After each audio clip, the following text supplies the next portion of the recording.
দেখাবো।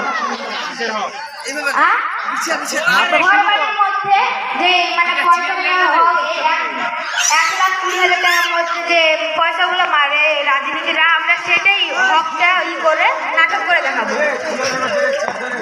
কি নাটক করবা? ঘরের জন্য।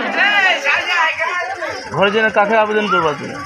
আমরাও না, উনিরা হচ্ছে ঘরের জন্য আমাদেরকে আবেদন করতে, আর আমরা হলো রাজনীতি তো কই মেম্বার প্রধান। আমরা ঘরে কি সমস্যা? আমার একটি ঘর চাই। দাঁড়াও, আমার কাছে আসতে দাও, বলো। আমার একটি ঘর চাই মেম্বারের কাছে, তাই আমার মেম্বারের ঘরের সঙ্গে দরকার। তিনি আগে ঘরে ঢুকবেন, টাকা দিবেন, তারপর যাবেন। আচ্ছা ঠিক আছে, তাই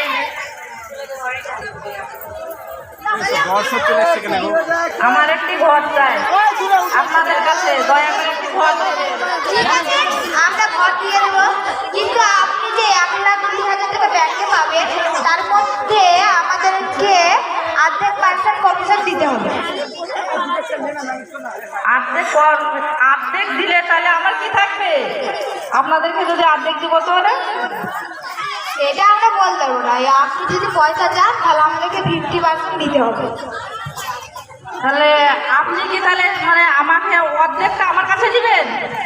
হ্যাঁ, বলতে গেলে সেটাই ভাবুন, আমাদেরও তো খাবার পেট আছে। তাহলে প্রধানের সঙ্গে দরকার, প্রধানের সঙ্গে যোগাযোগ করব। ঠিক আছে, প্রধান আমার পাশে বসে আছে, দেখে নেব। ঠিক আছে, বলুন আপনার কি সমস্যা। আমার একটি ঘর চাই, আমার ঘর নেই। মেম্বারের সঙ্গে আপনার কথা হয়েছে? হ্যাঁ হয়েছে। মেম্বার কি বলেছে আপনাকে? মেম্বার অর্ধেক টাকার ভাগ চেয়েছে।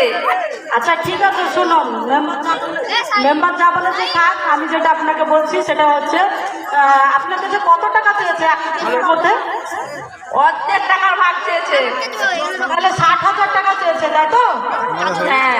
আচ্ছা ঠিক আছে, আপনি এক কাজ করুন, 20,000 টাকা আমাকে দিয়ে দেবেন, আর মেম্বারকে বলবেন আমি প্রধানের সঙ্গে কথা বলে নিয়েছি, আপনার ঘর থাকতে চলে বলছেন। ঠিক আছে, কিন্তু আপনাদের এটা নেওয়া অন্যায় হবে তো। তাহলে আপনি আসতে পারুন, আর যদি আপনার নেওয়ার ইচ্ছা থাকে তাহলে আপনি হ্যাঁ বলতে পারেন। দেখুন, ভেবে দেখুন, তারপরে আমি সই করে দিচ্ছি। ঠিক আছে, লাস্ট করুন তো, যে 1,00,000 টাকা পাওয়া, ওটাই আমার লাভ।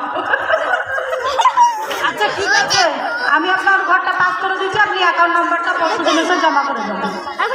ঠিক আছে, আসতে পারেন আপনি, আমার সঙ্গে ডাইরেক্ট টাকা করবেন। ঠিক আছে, হাজবেন্ড যারা আছো